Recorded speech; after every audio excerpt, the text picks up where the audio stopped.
যে span of কন্ট্রোলটা কি আমরা আগে ডিসকাস করেছিলাম ডিটেলসে? কাকে বলে বোধহয় ডিসকাস করেছিলাম, বাট ডিটেলসে কি ডিসকাস করেছিলাম? না স্যার, এটা হয়নি। না না না হয়নি। Okay, so anyone can remember span of control কাকে বলে, মনে আছে?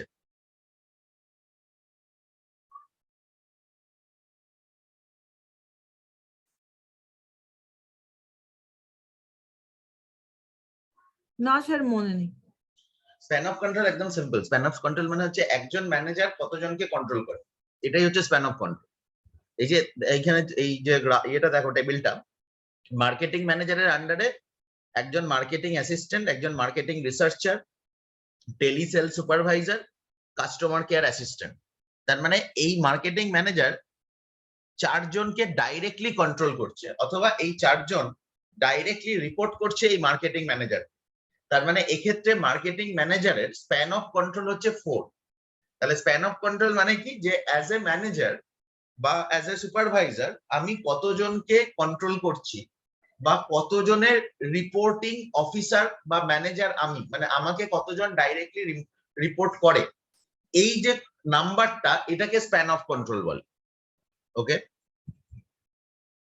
so the number of people who report to one manager in a hierarchy, the more people under the control of one manager, the wider the span of control. এখানে চারজন আছে, চারজনের জায়গায় 40 জন হলো, তাহলে 40টা তার স্প্যান অফ কন্ট্রোল। আর যদি 5 হয় তাহলে 5 হচ্ছে তার 5 স্প্যান অফ কন্ট্রোল। তার মানে the number of people who are reporting directly to the manager is called the span of control. The more, okay, the less means the narrower the span of control, মানে যত সংখ্যা কম হয় তাহলে সেটা narrower, right? So that is the fundamental concept of span of control. I mean the number of people who are reporting to that particular person. So fewer the number of people reporting to the superior, the larger the number of managers required. এটার মানে কি? এটার মানে এটা বলতে চাইছে আমি যত স্প্যান অফ কন্ট্রোল কমাবো, তাহলে কিন্তু আমার নাম্বার অফ ম্যানেজারের সংখ্যা বেশি হবে। ঠিক আছে, কারণ একজন ম্যানেজারকে যদি আমি 5টা, মানে আমার টোটাল 25 জন এমপ্লয়ি আছে, এবার আমি বললাম যে এক একজন ম্যানেজার 5 জনের বেশি কন্ট্রোল করবে না, তাহলে আমার কতজন ম্যানেজার লাগবে? টোটাল 25 জন এমপ্লয়ি আছে, 25 জন, 5টা ম্যানেজার লাগবে। তাহলে 5টা ম্যানেজার লাগবে, কারণ আমার স্প্যান অফ কন্ট্রোল হচ্ছে 5, মানে আমার কোম্পানি পলিসি একজন এমপ্লয়ি মানে একজন ম্যানেজার 5 জনের বেশি কন্ট্রোল করবে না, তাহলে আমাকে 5 জন ম্যানেজার লাগবে 25 জনের জন্য। এবার যদি আমরা বললাম যে না, আমরা ম্যানেজারের সংখ্যা কম রাখবো, আমরা 2 জন ম্যানেজারে হয়ে যাবে, তখন আমরা সেটাকে একজনকে 12 দিলাম আর একজনকে 13 দিলাম, তো এরকম ভাবে হতে পারে। তো সেটার কথা এখানে বলে যাচ্ছে যে fewer the number of people reporting to the superior, the larger the number of managers required. Okay, now Graicunas একজনের নাম। So Graicunas has identified 3 types of superior: direct single relationship, direct group relationship, and the cross relationship. Okay, so direct group relationship মানে কি, sorry, direct single relationship মানে one to one connection. Group relationship মানে I am handling a group of people, right? I am handling a group of people. আর এটা হচ্ছে cross মানে দুটো set of group people আমাকে report করছে, তখন সেটা ক্রস রিলেশনশিপ তৈরি হচ্ছে আর কি। তাহলে এই ধরনের ভাবে স্প্যান অফ কন্ট্রোল হতে পারে। যে ধরা যাক যে I am involved into the academic teaching. Now, say for example, I am the HOD, head of the department. তাহলে all the other faculty members is reporting to me, say for example. তাহলে এটাকে আমরা কি বলবো? If say for example I am the HOD of the MBA department and of Vivekananda Institute of Science and Technology. তো science and technology HOD MBA ডিপার্টমেন্টের HOD হচ্ছে আমি। তাহলে সেক্ষেত্রে am I in a direct single relationship, I am in a group relationship or a cross relationship? এটা মনে হচ্ছে single হবে। সিঙ্গেল রিলেশনশিপ, এটা বেসিক্যালি সিঙ্গেল রিলেশনশিপ, কিন্তু যখন আমরা গ্রুপ ওয়াইজ করব, 2-3টে গ্রুপ যদি থাকে, ধরা যাক আমাদের এইচআর এর একটা ফ্যাকাল্টি গ্রুপ আছে, একটা মার্কেটিং এর ফ্যাকাল্টি গ্রুপ আছে, একটা ফিনান্সের ফ্যাকাল্টি গ্রুপ আছে, যদি আমরা সেইভাবে আমার অর্গানাইজেশনালটাকে ডিজাইন করি, তাহলে সেটাকে আমি ডাইরেক্ট গ্রুপ রিলেশনশিপ বলবো। আর যদি 1-to-1 হয়, জাস্ট ওরকম আলাদা কিছু নাই, mister X, mister Y, mister Z, সে এইচআর হতে পারে, মার্কেটিং হতে পারে, ফিনান্স হতে পারে, যেরকম হতে পারে, তাহলে সেক্ষেত্রে আমরা বলবো ডাইরেক্ট রিলেশনশিপ। আর যেখানে আমাকে ক্রস রিলেশনশিপ, ধরা যাক যে I am the head of the department, আমার প্রত্যেকটা ডিপার্টমেন্ট, ধরা যাক ফ্যাকাল্টি একটা টিম, প্লেসমেন্ট একটা টিম, ব্র্যান্ডিং একটা টিম, লাইব্রেরি একটা টিম, অ্যাকাউন্টস আরেকটা টিম, তাহলে এই প্রত্যেকটা টিমকে যদি আমাকে আলাদা আলাদা করে আমাকে কন্ট্রোল করতে হয়, এরা প্রত্যেকেই যদি আমাকে রিপোর্ট করে, তাহলে কিন্তু সেটা ক্রস রিলেশনশিপ হচ্ছে, কারণ একটা পার্টিকুলার ডোমেনের লোক নয় কিন্তু। মানে আমি ধরা যাক যে আমি হচ্ছে এইচআর ম্যানেজার, আমাকে কারা রিপোর্ট করবে? আমাকে এইচআর এক্সিকিউটিভরাই রিপোর্ট করবে, এইচআর এর লোকরাই রিপোর্ট করছে এবং এইচআর রিলেটেড কাজই আমি তার সাথে করছি। কিন্তু যদি দেখা যায় যে এইচআর এর সাথে মানে তুমি একজন ম্যানেজার, যে সিনিয়র ম্যানেজার, সে এইচআর কেও হ্যান্ডেল করছে, ফিনান্স কেও হ্যান্ডেল করছে, মার্কেটিং কেও হ্যান্ডেল করছে, সেরকম যদি সিচুয়েশন তৈরি হয় তাহলে সেটাকে আমরা বলবো cross relationship, right? So this are the three different types of relationship in the span of control: direct single relationship, direct group relationship, and the cross relationship. Okay. Now factors affecting span of control বা span of management কি কি উপর depend করে? Definitely capacity of the supervisor, যে একজন কতজনকে maximum control করতে পারে, এটা একটা দিয়ে রয়েছে। যে ধরা যাক সে for example you are having 20 employees. Now there are certain kind of jobs to be done. It is not that the more the number of people you will be feeling more powerful and all. It is not that, because there are a lot of, like say for example, you need to evaluate their performance on a daily basis. You need to check their report.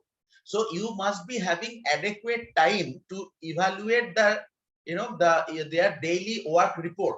তাদের প্রতিদিনকার কাজের রিপোর্টটা check করার মতন সময় থাকতে হবে তোমার কাছে। এই যে 20 জন, you have your own work. Along with that, you are controlling 20 people. So you have to check the the performance report or the daily work report of individual. So that is the concept that is called capacity of the superior. That whether you are able to do that, that completing your own job, then you are doing evaluating the performance of individuals. Both the things you need to do. Next one is the capacity of the subordinate. That means I mean there may be some situation where there are some people who want individual attention. If they are not having individual attention, they will not be able to work. So in those cases, definitely your span of control would be less. Next one is the nature of the work. That means if it is a very, very complex job, critical job, so then probably the span of control to be reduced. If it is a very process oriented job, that means step by step process has been given, everybody has to follow it, then probably that is called the nature of the work. So based on that, you can the span of control can be higher. মানে কমপ্লেক্সটা যদি complexity of the job যদি কম হয়, আচ্ছা just give me a moment. আচ্ছা হ্যাঁ মনে 1 minute তোমরা একটু হোল্ড করো, আমি একটু মিউট করছি। Okay sir. Okay sir.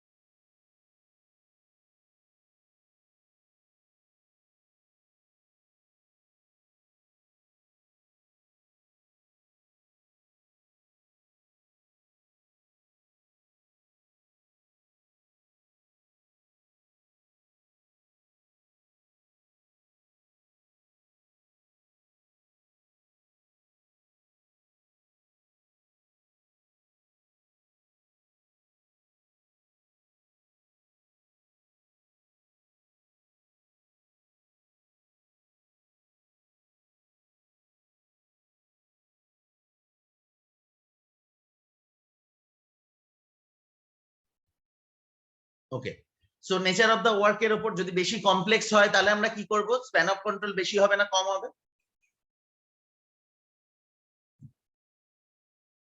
যদি কমপ্লেক্স জব হয়, কমপ্লেক্সিটি অফ দ্য জব যদি বেশি হয়, তাহলে আমাদের স্প্যান অফ কন্ট্রোল বেশি করা উচিত না কম করা উচিত?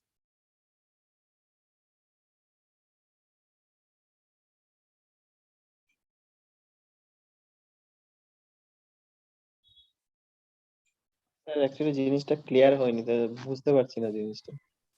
দেখো স্প্যান অফ কন্ট্রোল মানে কি? স্প্যান অফ কন্ট্রোল মানে হচ্ছে, ধরো তুমি হচ্ছে একজন ম্যানেজার, এবার তোমার আন্ডারে আমি 5 জন দিলাম, 5 জন তোমাকে ডাইরেক্টলি রিপোর্ট করবে, এই 5 জনকে কন্ট্রোল করতে হবে তোমাকে, তাহলে তোমার স্প্যান অফ কন্ট্রোল হলো 5। এইবার মানে যত সংখ্যক লোক তোমার আন্ডারে বাড়বে, মানে যত সংখ্যক লোক তোমাকে ডাইরেক্টলি রিপোর্ট করবে, তত তোমার স্প্যান অফ কন্ট্রোল বাড়তে থাকছে। এবার বলা হচ্ছে যে কিসের কিসের ওপর বেস করে আমরা ডিসিশন নেব যে স্প্যান অফ কন্ট্রোল কতটা রাখা উচিত। তার মধ্যে একটা পয়েন্ট আমরা যেটা বললাম, ক্যাপাসিটি অফ দ্য সুপিরিয়র, মানে তুমি অ্যাজ এ ম্যানেজার তোমার কতটা ক্যাপাসিটি। তোমাকে আজকে হঠাৎ করে 40 জন দিয়ে দিলে তুমি কি কন্ট্রোল করতে পারবে? মানে আমি তোমাদের এক্সাম্পলটা বলেওছিলাম, আমার ফার্স্ট জব আর কি অ্যাজ এ ম্যানেজার আর কি যখন হয়, মানে আমি 40 শব্দটা আমার মাথায় চলে আসে, কারণ very first day I was shock because there are 40 people was reporting to me and I was a kind of fresher. I was having only 1.5 years of experience at that point of time. So আমি খুব confuse হয়ে গেছিলাম, মানে এই 40 জনকে আমি control করবো কি করে। তো এই যে জায়গাটা, তার মানে ক্যাপাসিটি অফ দ্য সুপিরিয়র, মানে সেই ক্যাপাসিটিটা আমাকে আস্তে আস্তে তৈরি করতে হয়েছিল এই 40 জনকে দিয়ে কাজ করানো এবং তাদের রেগুলার বেসে ইভেন, মানে প্রথম আমার এরকম হতো আমি জানি না কে কাজ করছে অ্যাকচুয়ালি। 40 জনকে আমি দেখতেই পাচ্ছি না চোখের সামনে, যে কেউ হয়তো চা খেতে চলে গেছে, কেউ ঘুরতে গেছে, কেউ মানে কাজ করার তাকে বললাম বাইরে কিছু একটা কাজ আছে, সে গেল, সে ফিরলই না। So there are lot of complexities. তো সেখানে ক্যাপাসিটি অফ দ্য সুপিরিয়রটাও দেখতে হবে যে 40 জনকে কি, আমি 40-এর এক্সাম্পলটা যদি বলি, 40 জনকে কি হ্যান্ডেল করতে পারবে, তাহলে সেই অনুযায়ী আমাকে ইন্ডিভিজুয়াল ম্যানেজারের ক্যাপাসিটি অনুযায়ী তার স্প্যান অফ কন্ট্রোল বাড়াতে হবে বা করতে হবে। এটা 1 নাম্বার। 2 নাম্বার হচ্ছে ক্যাপাসিটি অফ দ্য সাবঅর্ডিনেট, যে আমরা যেটা এক্সাম্পল বলছিলাম, যাদেরকে মানে যারা রিপোর্ট করবে তারা যদি এরকম হয় যে তাদের খুব ইন্ডিভিজুয়াল অ্যাটেনশন দরকার, মানে আমি 1 জন বা 2 জনের কথা বলছি যাদের ইন্ডিভিজুয়াল অ্যাটেনশন দরকার, তাহলে যদি ইন্ডিভিজুয়াল অ্যাটেনশনের প্রয়োজন হয়, রাইট, ইন্ডিভিজুয়াল অ্যাটেনশনের যদি প্রয়োজন হয়, তখন তাদের কি করা উচিত বলতো? মানে ছোট স্প্যান অফ কন্ট্রোলে দেওয়া উচিত না বড় স্প্যান অফ কন্ট্রোলে দেওয়া উচিত যদি এমপ্লয়ীদের ইন্ডিভিজুয়াল অ্যাটেনশনের প্রয়োজন হয়? বড়।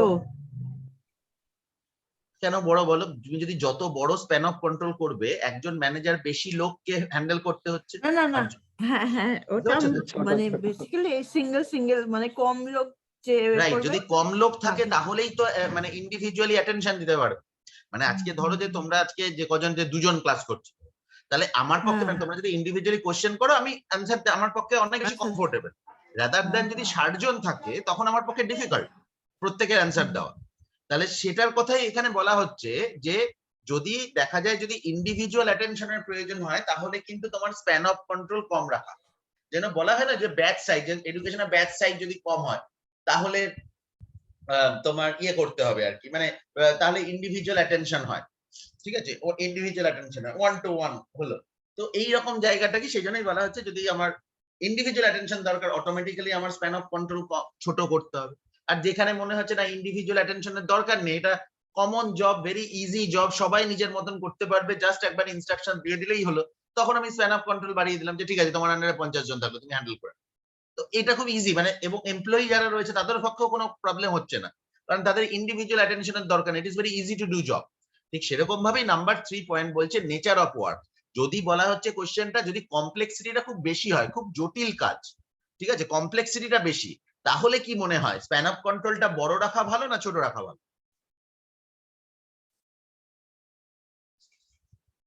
স্যার ছোট রাখাই তো ভালো মনে হয়। হ্যাঁ রাইট, একদম ছোট রাখাটাই ভালো। তার কারণ হচ্ছে কমপ্লেক্সিটি বেশি মানেই তোমার বেশি ইন্ডিভিজুয়াল অ্যাটেনশনের প্রয়োজন হবে, মানে যে হ্যাঁ, সুপিরিয়র বা বুঝতে ম্যানেজার রয়েছে সুবিধা তাকে হবে। প্রত্যেকের কাছাকাছি গিয়ে দেখতে হবে তারা কাজ করছে কিনা ঠিক করে, কারণ কমপ্লেক্সিটি মানেই ভুল হওয়ার চান্সেস আছে।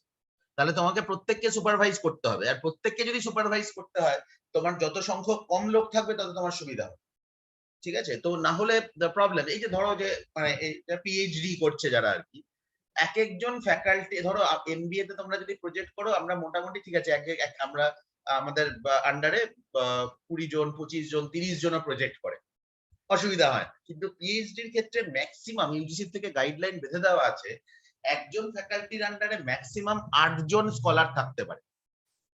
একবারে সে 8 জনের বেশি স্কলারকে কখনোই সুপারভাইজ করতে পারে না, এটা লজিক। তাহলে এইটার কথাই এখানে বলা আছে, তার মানে কি ওই নেচার অফ দা ওয়ার্কের, আমরা যখন এমবিএ প্রজেক্ট করাচ্ছি তখন আমি হয়তো 30 জনকে করাচ্ছি, কিন্তু যখন আমি পিএইচডির থিসিস করাচ্ছি তখন কিন্তু আমি 8 জনের বেশি পারমিসেবলই নয়। বেসিক্যালি 8 জনও খুব টাফ, মানে 8 জনকে তোমাকে যদি সুপারভাইজ করতে হয় সিরিয়াসলি যে তারা কিভাবে কাজটা করবে, তাহলে 8 জনটাও যথেষ্ট টাফ, মানে 8 জনকে সুপারভাইজ করা। তো এটাই আর কি, মানে এখানে আমরা বলছি এমবিএ তে করলেও যে 25-30টা করে ফেলছি, মানে it is also very tough. মানে প্রত্যেককে যদি তোমাকে সত্যি সত্যি ইন্ডিভিজুয়ালি গাইড করতে হয় তাদের কাজ নিয়ে, তাদের প্রত্যেকটা পুরো প্রজেক্ট রিপোর্টটা পড়ে তাকে সাজেশন দিতে হয়, তাহলে ইটস টাফ। মানে সংখ্যাটা এটাই যদি আমরা ওইভাবেই স্প্যান অফ কন্ট্রোলটা আমরা বলছি, তাহলে সেক্ষেত্রে স্প্যান অফ কন্ট্রোলটা আমাকে কমাতে হবে যদি কমপ্লেক্সিটি যত বাড়বে। কিন্তু যেগুলো খুব প্রসেস ওরিয়েন্টেড জব, মানে একদম স্টেপ বাই স্টেপ বলে দেওয়া আছে 1 2 3 4 5 এই 5টা স্টেপ করতে হবে, সবাই জানে, খুব ইজি, কোনো অসুবিধা নেই। ডেটা এন্ট্রি অপারেটর ধরে নাও যে তারা কি আছে, কোন একটা ডেটা শিট দিয়ে দেওয়া হবে, সেই এক্সেল এ ডেটা আছে, সেখান থেকে জাস্ট কপি করে করে সফটওয়্যার আছে একটা, ওই সফটওয়্যারের ভেতর ডেটা ফেলতে হবে। মানে এক্সেল এর ফার্স্ট কলম থেকে তুলবে, এ ক্যাটাগরিতে ফেলবে, বি কলম থেকে তুলে বি সেকেন্ড ক্যাটাগরিতে ফেলবে, এরকম আর একদম easy job, step by step job. তাহলে এক্ষেত্রে কিন্তু স্প্যান অফ কন্ট্রোল বেশি রাখলেও অসুবিধা নেই। তার কারণ হচ্ছে যে নেচার অফ দ্য ওয়ার্কটা খুব সিম্পল, এটাই হচ্ছে জায়গা। ঠিক সেরকম ভাবে ডিগ্রি অফ ডিসেন্ট্রালাইজেশন, এটা মনে আছে? সেন্ট্রালাইজেশন ডিসেন্ট্রালাইজেশন,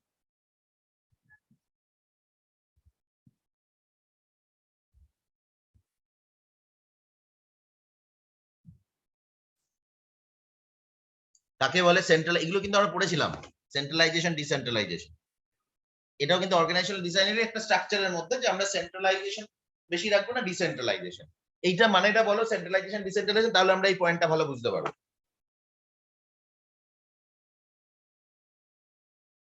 সেন্ট্রালাইজেশন কাকে বলে, ডিসেন্ট্রালাইজেশন কাকে বলে?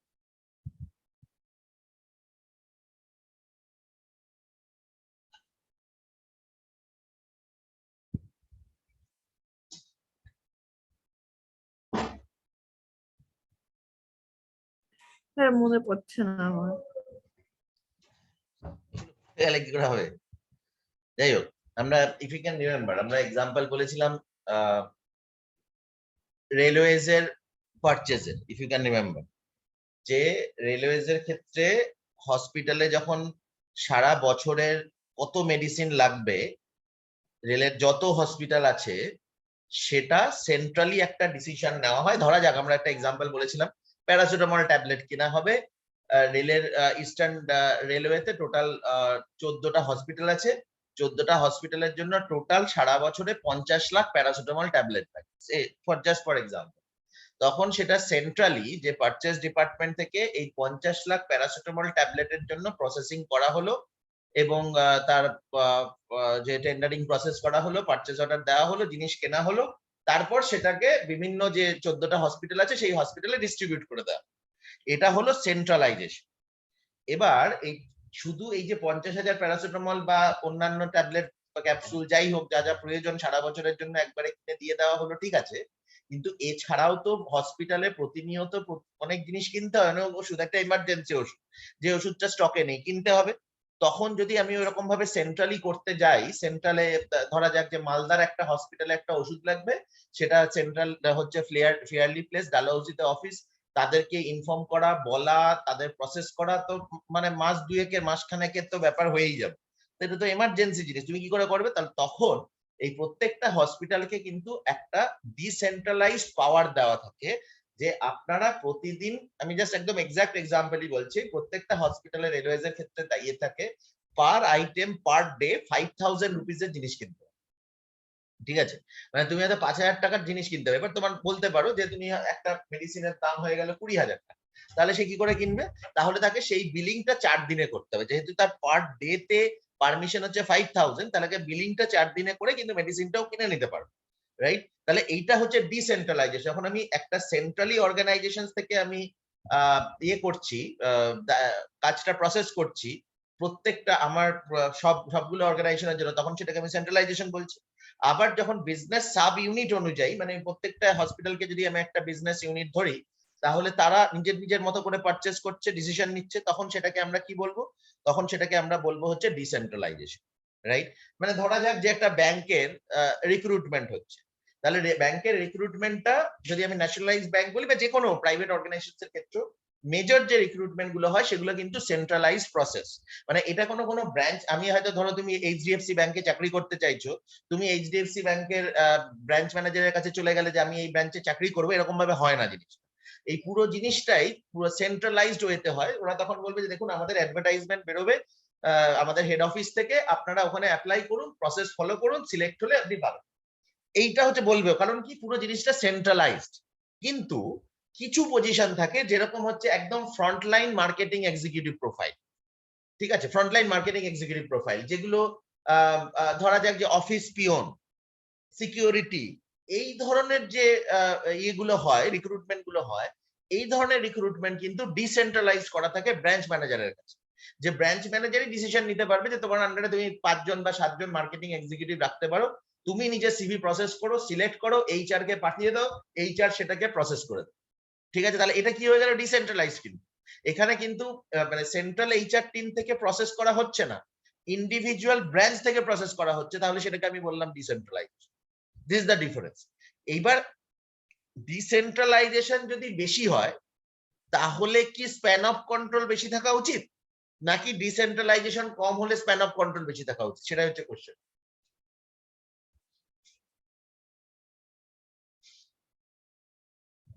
মানে বুঝতে পারছো তো, মানে সেন্ট্রালাইজেশন ডিসেন্ট্রালাইজেশনটা বোঝা গেছে? হ্যাঁ স্যার, হ্যাঁ স্যার, হ্যাঁ স্যার বুঝে গেছি। বুঝেছি। ওকে, হুম। এইবার হচ্ছে যে ডিগ্রি অফ সেন্ট্রালাইজেশনটার উপর, মানে ডিগ্রি অফ সেন্ট্রালাইজেশন মানে সেন্ট্রালাইজেশন ডিসেন্ট্রালাইজেশন বেশি হলো, মানে সবকিছু কাজই ডেলিগেট করে দেওয়া হচ্ছে ব্রাঞ্চ লেভেলে। আমরা যদি ওই ব্যাংকের ব্রাঞ্চের এক্সাম্পলই ভাবি, যে ব্রাঞ্চ লেভেলে সমস্ত কিছু ডেলিগেট করে দেওয়া হচ্ছে, তোমরাই করো, আমাদের জিজ্ঞেস করার দরকার নেই, এরকম যদি হয় তাহলে কি আমার স্প্যান অফ কন্ট্রোল বেশি হওয়া উচিত, নাকি যে ডিসেন্ট্রালাইজেশন একদমই হচ্ছে না ভাই, তোমরা কোনো ডিসিশনই নেবে না, তোমাদের যা দরকার আমাদের জানাবে, আমরা করব, তোমাদের কাজ হচ্ছে ব্যাংকের ট্রানজাকশন করা, এইটুকুই, ব্যাংকের ট্রানজাকশন যা যা রয়েছে সেগুলো যেন ঠিকঠাক হয়, সেগুলো, বাকি আপনাদের যা যা লাগবে, যা কিছু লাগবে আমাদের জানাবে। ওকে, তাহলে তাহলে এই দুটো হচ্ছে সিচুয়েশন, তাহলে কোন সিচুয়েশনে আমার স্প্যান অফ কন্ট্রোল বেশি থাকা উচিত, সেটাই হচ্ছে কোশ্চেন।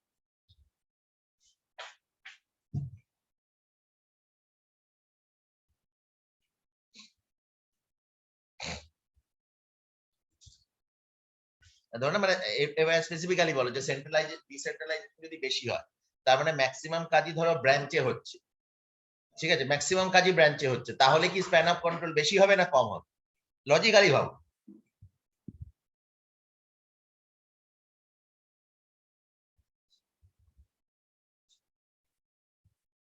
দেখো, ডিসেন্ট্রালাইজেশন যত বেশি হবে কাজের ভলিউম বেশি হবে, আর যদি কাজের ভলিউম বেশি হয় তাহলে তোমাকে বেশি লোক রাখতে হবে, আর যদি বেশি লোক রাখতে হয় তাহলে অটোমেটিক্যালি তোমার তাহলে স্প্যান অফ কন্ট্রোল বেড়ে যাবে। আর যদি দেখা যায় যে না, তোমরা বলছো যে না এগুলো কোনো দরকারই নেই, তুমি শুধু আমাদের ইনফর্ম করে দেবে তোমাদের কি লাগবে, তোমাদের কিছু করতে হবে না, সব সেন্ট্রালি করে দেওয়া হবে, তোমার কাছে প্রসেস করে দেওয়া হবে, তাহলে আমার লোক কম লাগছে, আর যদি লোক কম লাগে তাহলে স্প্যান অফ কন্ট্রোল কম হচ্ছে। বোঝা যাচ্ছে লজিকটা? বুঝতে পারছো? হ্যাঁ স্যার বুঝতে পারছি লজিকটা Right? এবার। So that is the logic, simple logic. Decentralisation বেশি মানে কাজ বেশি, যদি কাজ বেশি হয় স্প্যান অফ কন্ট্রোল বেশি, ডিসেন্ট্রালাইজেশন যদি কম হয় তাহলে কাজ কম, কাজ কম হলে লোক কম, লোক কম হলে span of control. Simple. Next one হচ্ছে ডিগ্রি অফ প্ল্যানিং। এটা ওই কাইন্ড অফ আমার ডিসেন্ট্রালাইজেশনের সাথে যুক্ত, মানে যদি আমার প্ল্যানিং অ্যাক্টিভিটি বেশি হতে থাকে, মানে আমাকে ডে টু ডে অ্যাক্টিভিটি ছাড়া প্ল্যানিং করতে হচ্ছে, কিভাবে করব, কি কাজ করব, তাহলে অটোমেটিক্যালি আমার স্প্যান অফ কন্ট্রোল বাড়াতে হবে। আর যদি দেখা যায় যে প্ল্যানিং অ্যাক্টিভিটি কিছু নেই, আমার ডে টু ডে কাজ হলেই হবে, আমার আলাদা করে নতুন করে প্ল্যানিং এর কিছু নেই, প্ল্যানিং ইজ অলরেডি বিন ডান, তাহলে আমার লোক কম লাগবে, আর লোক কম লাগলে আমার স্প্যান অফ কন্ট্রোল কম থাকবে। কমিউনিকেশন টেকনিকটা যদি আমার প্রসেসটা, মানে কমিউনিকেশনটা যদি খুব ডিজিটাল হয় এবং খুব ইউজার ফ্রেন্ডলি হয়, তাহলে কিন্তু আমার স্প্যান অফ কন্ট্রোলটা অনেক বেশি করতে পারি। মানে ধরা যাক, মানে আমরা যখন ওয়ার্কিং ফ্রম হোম করছি, এই ওয়ার্কিং ফ্রম হোম এরিয়াতে কিন্তু আমাদের স্প্যান অফ কন্ট্রোল অনেক বেড়ে গেছে। মানে আমি যদি আমার এক্সাম্পলের কথাই বলি, মানে আমি পার্সোনালি, মানে ওয়ার্কিং ফ্রম হোম হচ্ছে বলে আমাদের টোটাল 5টা ক্যাম্পাসের কাজ আমি দেখি, মানে লাস্ট 2 বছর ধরে। এটা আমি করতে পারছি কেন?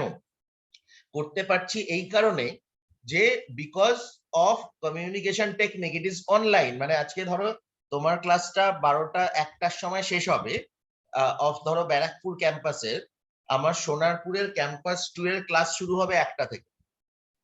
এটা পসিবল হলো কি করে? এই পসিবল হলো কিন্তু এই কমিউনিকেশনটার প্রসেসটার জন্য। এটা যদি ফিজিক্যাল এনভায়রনমেন্টে ফেস টু ফেস হতো তাহলে আমি পারতাম না। অফকোর্স আমি 1টার সময় ব্যারাকপুরে ক্লাস শেষ হয়ে 1টার সময় আবার সোনারপুরে আমি অ্যাভেলেবেল হতে পারবো না, মানে it is not possible, it will take another 3 hours to reach, right? তো এটা সম্ভব না। এটা কেন সম্ভব হলো?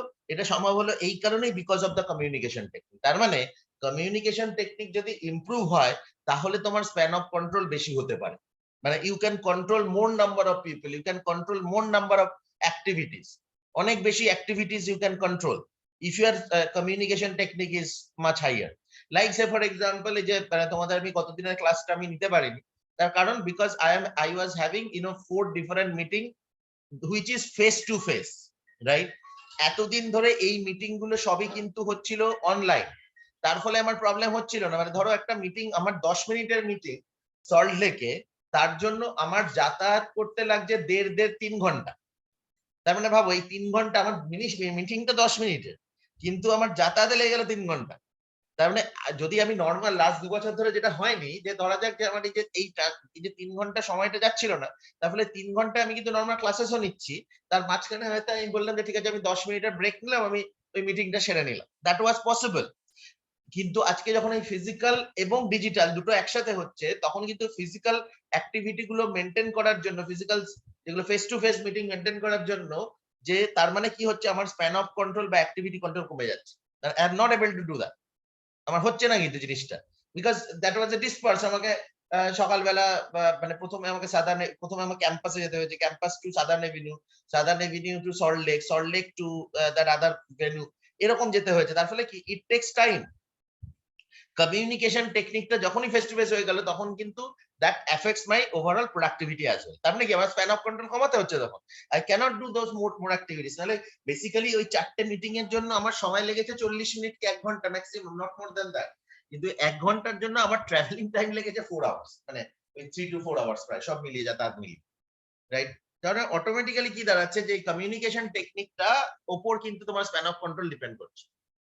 কমিউনিকেশন টেকনিক যদি বেটার হয়, ডিজিটাল হয়, automatically your span of control would be higher, right? Are you getting the point? Yes, sir. Next হচ্ছে use of the staff assistance.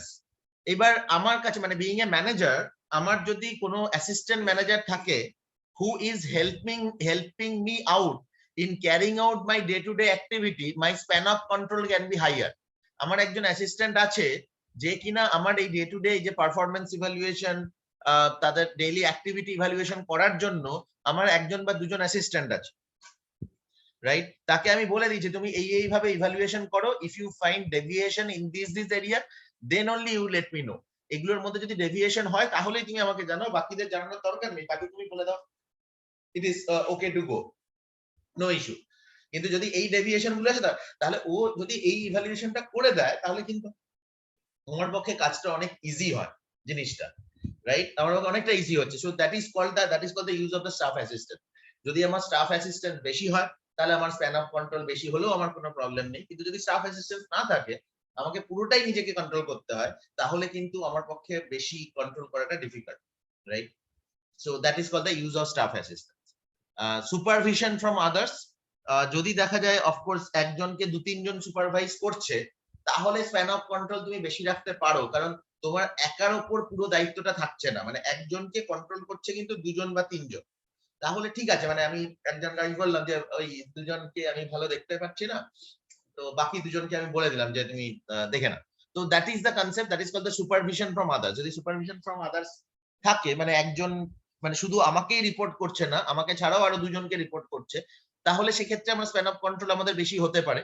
কারণ যেহেতু 2 জন বা 3 জনকে রিপোর্ট করছে, কেউ না কেউ ওটা কন্ট্রোল হয়ে যাবে, ঠিক আছে? সেটা যদি কমিউনিকেশনটা ঠিক থাকে, ট্রান্সপারেন্ট থাকে। So that is the idea. So these are the factors affecting span of management অথবা span of control, right? Any doubt, any question, anyone? No, sir.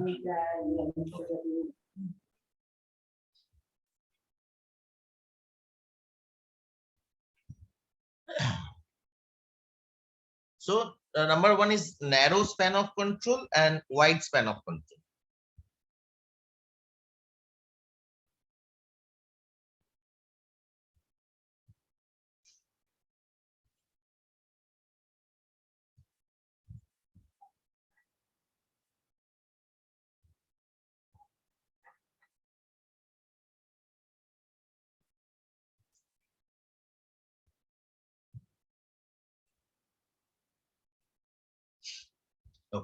So narrow span of control means a single manager or supervisor oversees few subordinate. This gives a rise to a tall organizational structure. ঠিক আছে, tall organizational structure. Wide span of control, this means a single manager or supervisor oversees a large number of subordinate. This gives a flat organizational structure. তার মানে একজন যদি কম সংখ্যক লোককে manage করে, automatically কি হবে, আমার স্ট্রাকচারটা লম্বা হতে থাকে। কারণ সংখ্যা তো সেম, মানে আমরা 100 জন এমপ্লয়ি আছে, 100 জন এমপ্লয়িকে আমি যদি এক একজনকে 4 জনকে করি, তাহলে আমার ম্যানেজারের সংখ্যা বাড়ছে, টল হচ্ছে জিনিসটা, assistant manager, manager, senior manager এরকম।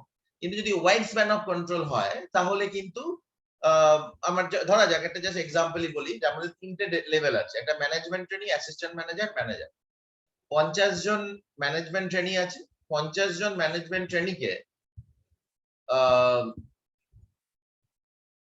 10 জন অ্যাসিস্ট্যান্ট ম্যানেজার কন্ট্রোল করে। তাহলে এক একজন অ্যাসিস্ট্যান্ট ম্যানেজারের স্প্যান অফ কন্ট্রোল কত?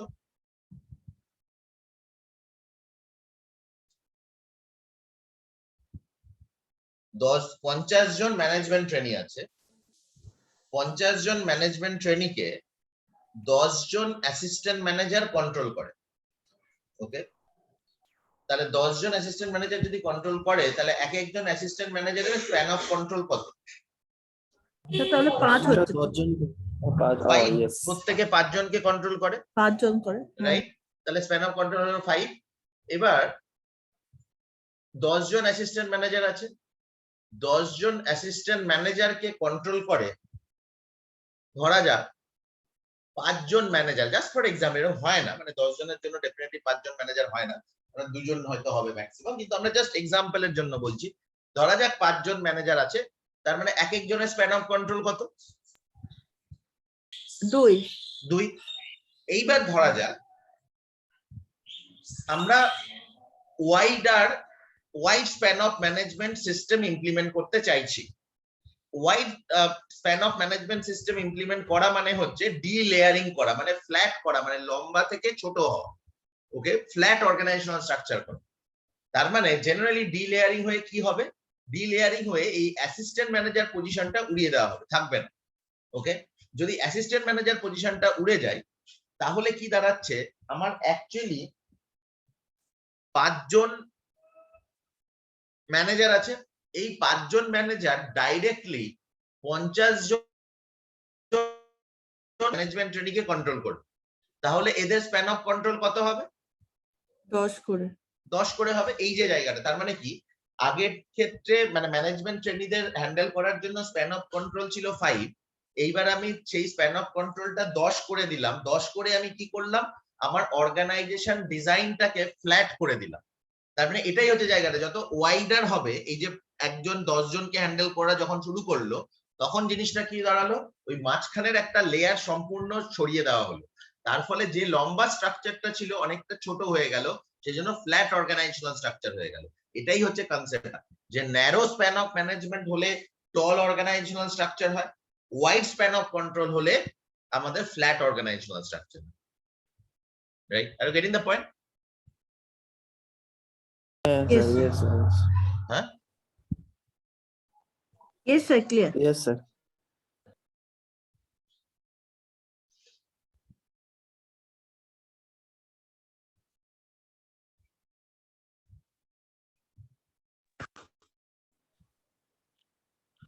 Tall hierarchical structure, that is low span of control, লম্বা, কিন্তু এক একজনের দেখো তাদের সংখ্যাটা কম, মানে এক একজন ম্যাক্সিমাম 2 জন করে হ্যান্ডেল করছে এই সিচুয়েশনটা, সেই জন্য দেখো অর্গানাইজেশনাল স্ট্রাকচারটা লম্বা হয়ে যাচ্ছে।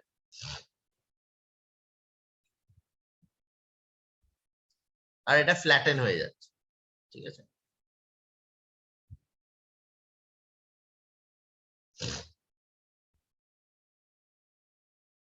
বাট যদি ধরো advantage of the tall structure, যদি টল স্ট্রাকচার হয় কি হবে, যে firstly within the tall organizational structure there is a close supervision control, কারণ এক একজন খুব কম সংখ্যক লোককে কন্ট্রোল করছে, তার ফলে ক্লোজ সুপারভিশন সম্ভব।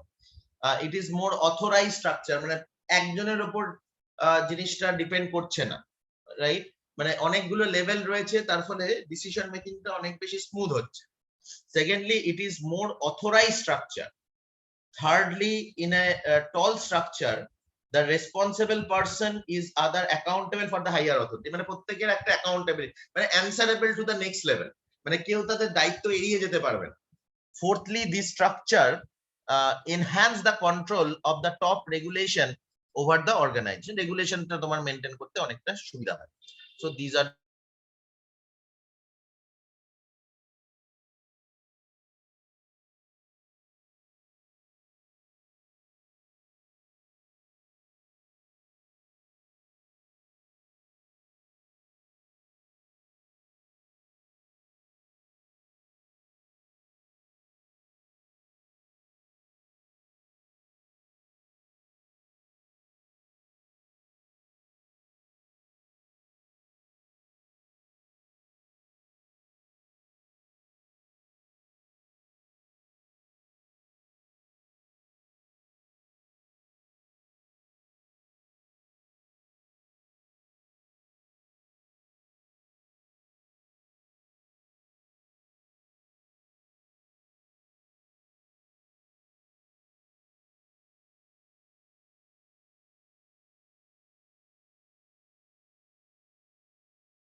okay. So these are the advantages